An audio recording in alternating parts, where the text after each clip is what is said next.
बिस्मिल्लाहिर्रहमानिर्रहीम। नबी पाक सल्लल्लाहु अलैहि वसल्लम के ग़ुलामों, कुरान पाक सीखने के लिए हमारे बुज़ुर्गों ने बड़े दूर दराज के सफ़र तय किए और ये अल्लाह की लारैब किताब जिसके अंदर कोई ऐब नहीं, इसका पढ़ना, पढ़ाना, सुनना, समझना सब ऐन इबादत है और हर चीज़ का कोई ना कोई तरीका है, उसे सीखने का कोई ना कोई फ़लसफ़ा है। तो कुरान पाक सीखने के लिए भी एक जो जुज़ दिया गया है वो कायदे की शक्ल में है। हर मकातबे फ़िक्र के लोग जो हैं वो कायदा सिखाते रहते हैं और दीगर बच्चों को जो ना ये सारी चीज़ें।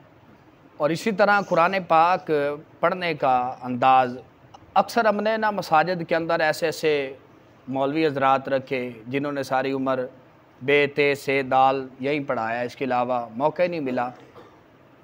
अब कुरान पाक के टोटल हरूफ हैं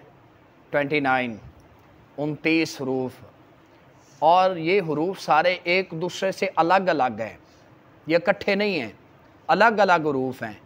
हर हरफ दूसरे हरफ से जो ना डिफरेंट है और इसमें फ़ैमिली हरूफ भी हैं। फ़ैमिली हरूफ वो होते हैं जिनकी शक्लें एक जैसी हैं, नकात का फ़र्क है यानी नुक्ते का फ़र्क है और उनके हरूफ का फ़र्क है।